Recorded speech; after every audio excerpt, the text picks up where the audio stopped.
My name is Willie Banks. I'm the former world record holder in the triple jump.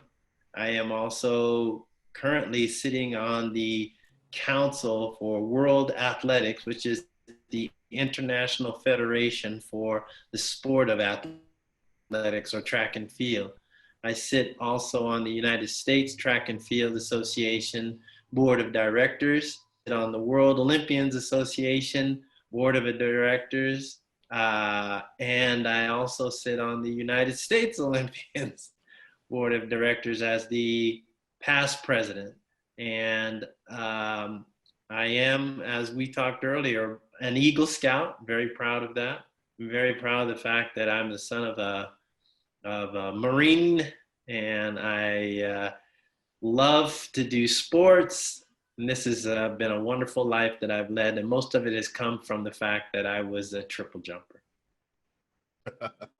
Now, a couple of questions that start in with that. You grew up in San Diego, and I you ended up did. at UCLA, correct? Okay, so how does an athlete from Correct. San Diego get involved in the triple jump and then get to UCLA, big time school? So when I was in school, which was many, many decades ago in high school, I was fortunate enough to be in a school where athletics was a big deal. Track and field was a big deal. And I had some pretty important people to that high school. And one of them happened to be a high jumper. And actually, when I was in junior high, he came down as a high schooler to my junior high, and he showed us how to do the high jump. And I was so impressed with this guy that I asked my parents to see him jump. And so they took me, dropped me off. Uh-oh, can you still hear me? Yes, yes. The connection is not as great as it should It's okay. be. So what happened, I was watching the high jump. They started like 5'6" and went to 6'2", and everybody was out. And I was all the way here to see him jump, and he wasn't even there. So I was quite upset, but I saw the judge walking off, and some guy was sitting down next to a young lady and talking. And then the judge went over to him and tapped him on the shoulder and said something. And he took his hoodie off, and it was the guy. And I was like, holy mackerel. So he got up in his sweats. He jumped 6'2" in his sweats. And I said, I want to be that cool. I want to be just like that guy, right? And eventually he jumped, I don't know, maybe 6'10", easy. He was one of the first high schoolers to jump, or maybe the first high schooler to jump 7 feet. And his name is Jerry Culp. He now unfortunately works at USC. But I'm a UCLA Bruin, so there's always a little bit of little But friction. he's the one who impressed me to do track and field. Yeah, a little friction. But then they introduced actually the triple jump when I was a junior. And, as luck had it, I came out and I did it. And I was one of the better athletes in the triple jump, just, I don't know, because I was a jumper already. Right. And then my high school history teacher told me, hey, I used to do the triple jump. Maybe I can show you some tips. And he was kind of older. I mean, he's probably in his 50s. Now that's not so old, right? But he was in his 50s. And he said, let me help you. And of course, I was a little bit arrogant. And I said, yeah, right, old man. What can you do for me? So he came out, watched what I did. He said, that's not the way you do the triple jump. Because I would take a long jump, a short step, and a long jump.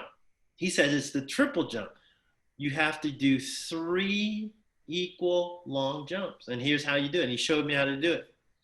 From that explanation on, I didn't get beat for 2 years until I went to Chicago in the wind, and one guy beat me. But I was only beaten once in all my high school career, and I won the California State meet twice. And so from there, I got a scholarship to go to UCLA. and I was very successful there. My freshman year, I broke a junior record. So it was quite an experience for me. And again, as I said earlier, most everything that has come to me has been through the triple jump. Okay, well, and that's where a lot of the times when we talk to people, it's like everything branches from that passion that you come up with. Right. That is correct. A lot of people don't understand that, athletes are special, but it's only because they recognize a unique talent and they hone that talent. Right. And, it's not that I was an athlete, really. I mean, I was 6'2" or 6'3" when I was in high school, 145 pounds. So I was nothing, but I could jump. That was it. That's the only thing. I couldn't run. I couldn't run fast. I couldn't throw. I couldn't hit a baseball. I played basketball. I wasn't that good. But that's the only reason I could play basketball is because I could jump. So right. I honed that skill. And you honed it to the point where you became an Olympian. I did. That was an interesting trip for me, trying to make an Olympic Games. When I was in high school, I thought, oh goodness, I can qualify for the Olympic trials. But I got ill. I got sick, right? And then my freshman year at UCLA, I had a great coach in Tom Tellez, who went on to become Carl Lewis's coach. Right. So he showed me so many things. And again, like I said, I broke a junior record, but I then tried out for the 76 Olympic Games, and I thought for sure I was going to make it. And unfortunately, I lost by an inch. And I didn't make the team. I mean, I was an alternate, but I didn't get to go to Montreal. My family went because they thought I was going to go, so they bought a ticket. So they went. But I stayed at home and vowed that in 1980 I was going to make the team, and I did. I beat everybody by a foot. And unfortunately, we boycotted. So once again, I didn't get the opportunity to go. And then finally in 84, I made the team, injured, and was sixth place. In 88, same situation. So throughout my career, the Olympic Games has not been as great a story as it possibly could have been. But the rest of my track and field career has been really, really exciting and fun, and I'm still jumping. I love it. The fact that I can get out and jump at the age of 64 to me is amazing. But so long as I can do that, I think I'm living. Do you have empathy for the athletes for this year's games that aren't going to participate, kind of going back to the 80 games? Exactly. When they postponed the games for this year, a lot of athletes were down, and I said, you know what? I can relate. There are a lot of athletes. There's probably 486 athletes that can relate to this, that were on the 1980 team that didn't get to go. And that's just in the US. There were thousands that didn't get to go around the world. So we can empathize. Ours was, of course, a political thing, and this is caused by a pandemic, which is pretty amazing. But they will get their opportunity next year to compete, God willing, right? Right. So I do understand where they're coming from, but I hope they will continue to work hard, because next year it could be their year. I wish that would have happened to us. I was always great in odd years, not in even years, right? So I would have loved to have an odd year. An odd year to go. Is there something to be said, though, for being primed, and then is it in your prime another year later, or I know there's some people like, I need to go this year because next year I may be a year older or a year out of step, or is there something to be said for? Now, obviously, you were able to compete 8 years after that. but is there something to be said for, I need it this year? Well, there's always something to be said about luck, all right? Always. Because you can have great luck one time and bad luck another time. So I'm not so sure it matters so much, except for someone who, let's say, is a gymnast and this year is 15 years old or 16 years old, and then Right. next year they'll be 17. They're like, Right, yes, right? I don't have to wait 4 years. So that could be the case.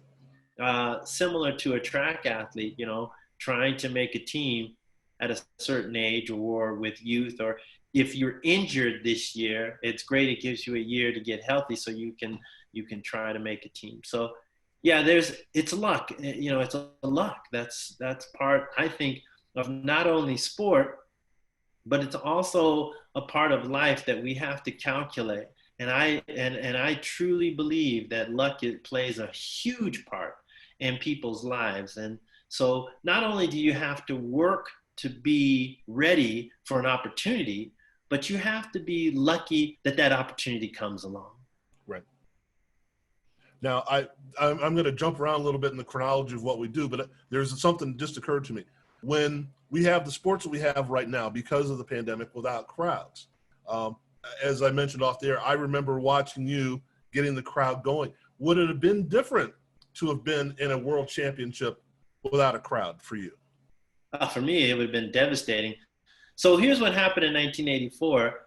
I was hurt a little, but I think if I would have been able to have a little bit more freedom on how I could have performed, I think I would have done better. Now, here's what happened. So in 1981, the whole clap thing started, and it followed me. And so I used that.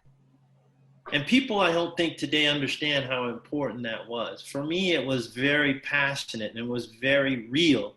And if there wasn't the clap going on, I wasn't jumping well. Or if I was feeling bad and didn't feel like jumping, the minute I came out and they started cheering and clapping, it was as if they had given me a shot of adrenaline and I could do anything. I remember having injuring my ankle and being able to still jump and win competitions, even though I had sprained an ankle. And if you've seen the triple jump, you land on that ankle and it is just crazy. But the crowd somehow gave me that extra shot of adrenaline that helped me to do the things I did. Now, going to 1984, I made the team. I went to the games. I was not, my knee was really kind of bothering me. But what they did was a lot of people didn't like the clap. Funny, they actually passed a rule where you couldn't talk to the crowd. I mean, they eventually got rid of it, but it was so silly. They didn't like the fact that I was entertaining, and they wanted it to be strictly sport. And I was like, what are you talking? This is dumb. I'm just out here having fun, and the crowd wants this. So what they did was they said, okay, at the Olympic Games, you couldn't go on the track. You couldn't incite crowd. You had to stay in this box around the runway and pit. Right. It blew my mind. People were clapping, but I couldn't feel it. Right. I couldn't feel a thing. I was trapped like an animal, and I swore after that I wasn't going to let that happen to me again. But at that point, I realized that it was a great thing, but it was also it could be damaging, because if someone could take away my passion like that, my sixth man, as they say, I was toast. You could beat me easily. So what the answer to your question is, it's important. And yes, if I had to jump without a crowd, I definitely wouldn't be able to jump very far. It wouldn't be exciting. It wouldn't be interesting. I wouldn't want to do it. Right. Why? You know what? Here's the definition of sport. The definition of sport, or actually competition, is different, I think, than the definition of sport. Sport is actually when you go out and you're entertaining. Right. Okay? Anybody can jump. Okay? That's jumping. And then competition is when you have one or more people jumping with each other and trying to beat each other's distance. So sport, competition, and jumping, 3 different things. It's the same with basketball, right? You can go out, you and I could go out and play basketball and compete, but who's watching? Right. And who Right. would pay to watch? That's Right? the thing, right? That's the difference. So for me, it's critical that we do sport. And I was doing sport. I was entertaining. What people do is they think it's competition when they get out and people have paid money to watch you. No, that's I don't know what that is. That's just like, okay, that's sport, right? It's not competition. It's sport. So get out, compete, yes, but let the crowd be a part of it because they paid. And here's where, I mean, this can go long, but here's where it came from. When in 1981, before the clap started, they wanted to get rid of the triple jump. And I had to show that the triple jump was exciting. I didn't try to do the clap. I tried to break a world record to show that, yeah, it's exciting by breaking a world record, because I was thinking like everybody else, right? It's competition. You get out, you break a world record, it's exciting. And a guy told me this. I went up to this guy and said, why don't we have competitions in Europe? Why don't you have triple jump in Europe? And he was the biggest meet promoter in Europe. He had like 6 great big meets. And he said, listen here, young man, why would I pay you if nobody is coming to watch you? So in other words, if you don't put butts in the seats, I'm not paying you. Now get the hell out of my face. Right. Simple. A light went on in my head. I was like, holy, he's right. Who would pay to watch a triple jumper triple jump? Who pays? Would you? Probably not. And you're a sports fan. Right. So I had to go out and break a record. That's what I thought. But what happened was 5 drunk Swedes in the stands were mimicking what I was doing. And I was like, what? And they started clapping because I would do this and shake my fists and go. And they did the 3, and it kind of threw me off. And I looked over and I go, okay, I got to get back into it. I did my 3. They did their 3. I ran down and jumped. And then it just started from there. That was like a little seed, and it grew. And people started clapping. And I got further and further and further. And by the end, the whole stadium was standing and clapping, and it just went crazy. And it's a longer story, but just that little bit, you can see why sport is not competition. It's entertainment. Entertainment. Go ahead. No, I said, so you go to the 84 games, and that's what you're used to doing now. A UCLA kid in the Coliseum. Right. And they take that away from you. They shut me down. Yeah. Is this to say you can't win in this stadium that you're used to being in? Yeah. Okay. Yeah. That's wild. That's all right. Well, so now this is the question I ask of everyone, which is a select few. What gets you to a world record? What gets you to the point where anyone in the history of the world who has ever done this event has not done it as well as you have done it? What does it feel like when you're getting ready? Did you know that it was a world record jump in you on that jump, or is it just I'm done and went, what just happened here? So to answer the question directly, I knew before. Okay. To explain and to give proof, that day I got there and I felt great. It was in 1985 on June 16th in the afternoon in Indianapolis, Indiana. We were at the national, the we were at a stadium that was associated, I think, with Indiana State of some sort. And I felt great, and it was nice and hot. And I loved to jump in the heat. So my first jump, I jumped, and it was just an okay jump. But when they measured it, it was far. I was like, wow, that's pretty good. It wasn't it was something I'd done before, but it didn't feel like it. And Right. I put my headphones on and my sweats, and I started doing my little dance and jogging around to stay loose. And all of a sudden, I stopped, I closed my eyes, and I watched myself do the triple jump. And I was like, that's it. God is telling me that I'm going to break the world record on my next jump. And I felt very strong about it. So I went over to my friend Lee Balkin, who's a high jumper, went to UCLA. I said, Lee, God just told me I'm going to break the world record. You got to watch this. And I went to a couple other triple jumpers. I said, y'all are in trouble. I'm going to break the world record. I went to the judge. I said, make sure you're watching that board. I'm breaking the world record on this next jump. And I went, it was my turn. I didn't even have to, I didn't do anything. You just get up, look down, and run. And I took a hop, a skip, a jump. And if you watch the video, I'm watching that world record, a little mark. And I went right by it, and I came in, and I stood up, and I raised my fist because I knew I had broken that world record. It was automatic. It was unbelievable.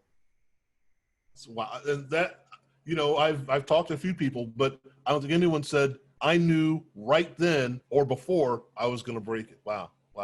So absolutely. Now you're walking around with the world record for 10 years. Well, the weird thing about that is, and let me just go back to something that you said. So I immediately grabbed my stuff afterwards. I walked down, I weighed myself for some reason. I was 166 pounds, 6'3". And then that evening I went to sleep. I had, people came, we had a good time, went to sleep. The next morning I was shaken by the fact of what you said, that no one else in history had ever jumped as far as I had jumped. That shook me. I was shaking. How did I do that? How in the world could a 166 pound, 6'3", man do that? It's just crazy town. I'm not fast. I'm not strong. What happened? So all I could figure is I was blessed. So that's that. The way you introduced this question is the thing that disturbed me. Yeah, and now you hold the record for another decade. Yeah, and it was like scary because it's like that's my baby, and any day Mike Conley, Al Joyner, Ray Kimball, Robert Cannon, any day any of those guys could have broken that world record, but didn't. So once again, lucky.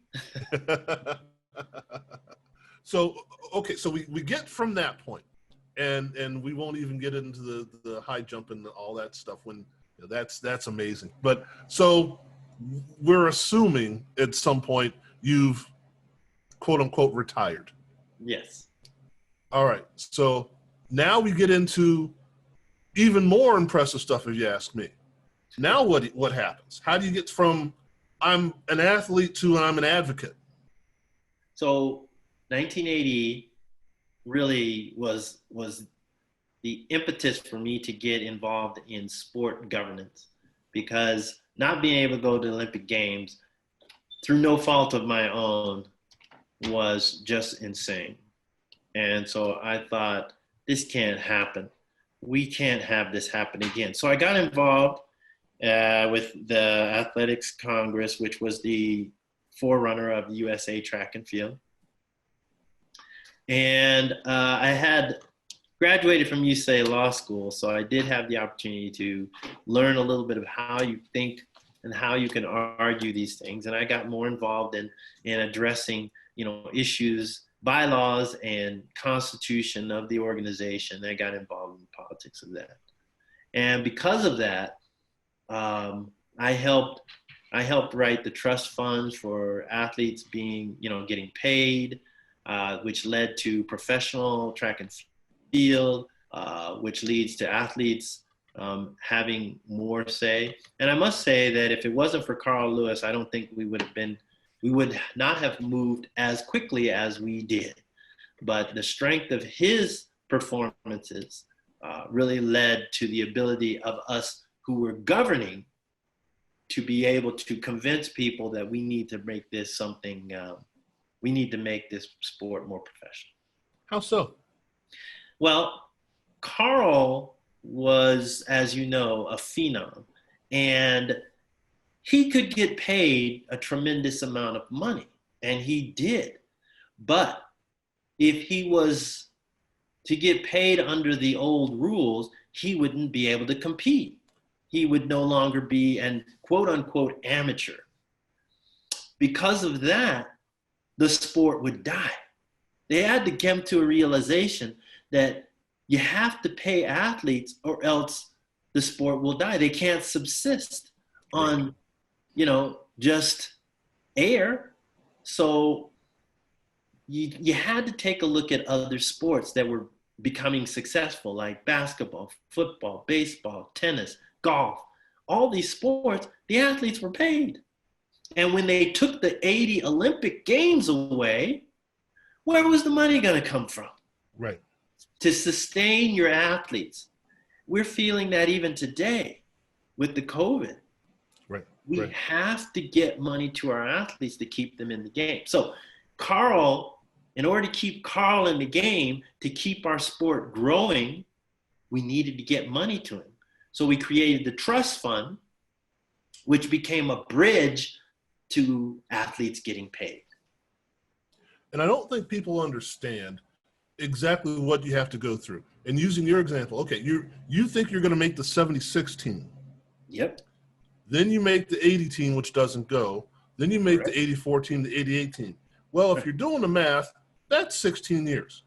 Yep. 16 years in a non-paying profession. It's crazy, right? Yeah, I don't think we grasp that. So you've got to, even though you're a world-class athlete, you've got to hustle on the side just to make ends meet. And and again, from the work that you've done, we don't have that perception anymore because you've eradicated that. But exactly, thinking back to where you started from, that's insanity. It really is. And I don't know how people really thought that was a sustainable model for sport, right? So I'm glad that people started to think the correct way and pay the athletes. We still have a long way to go. Our athletes still need to be paid.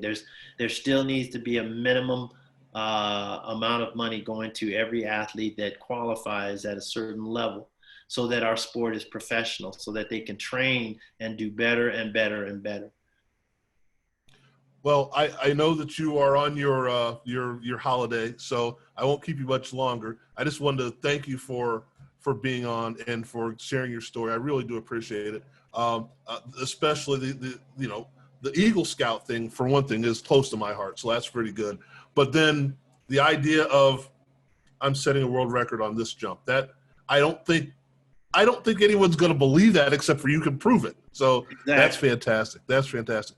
And for the work that you're doing for the people that have come after you, because in all honesty, and I've had a few people talk about this, you don't have to.